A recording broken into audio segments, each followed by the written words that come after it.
ప్రభువైన యేసుక్రీస్తు నామములో అందరికీ నా వందనాలండి.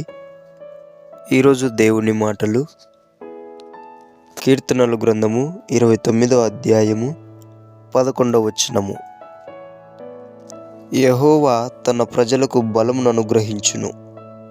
యెహోవా తన ప్రజలకు సమాధానం కలగజేసి వారిని ఆశీర్వదించును.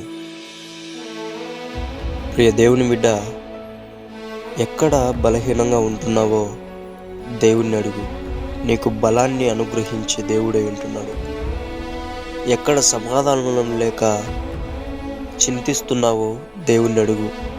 నీకు దేవుడు సమాధానమును కలగజేసి నిన్ను ఆశీర్వదించాలని ఎదురు చూస్తున్నాడు దేవుడు.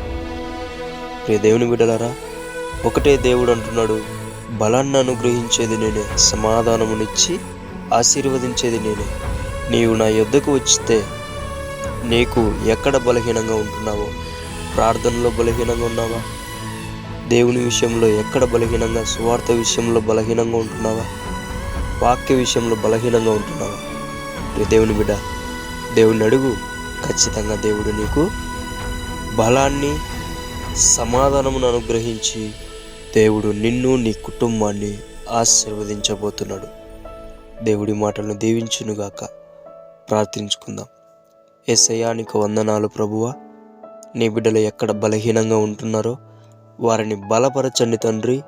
అలాగుననే ఎక్కడ సమాధానం లేక ఇబ్బంది పడుతున్నారో యేసు నామములో సమాధానపరిచి వారిని ఆశీర్వదించమని యేసు నామములో ప్రార్థిస్తున్నాము తండ్రి.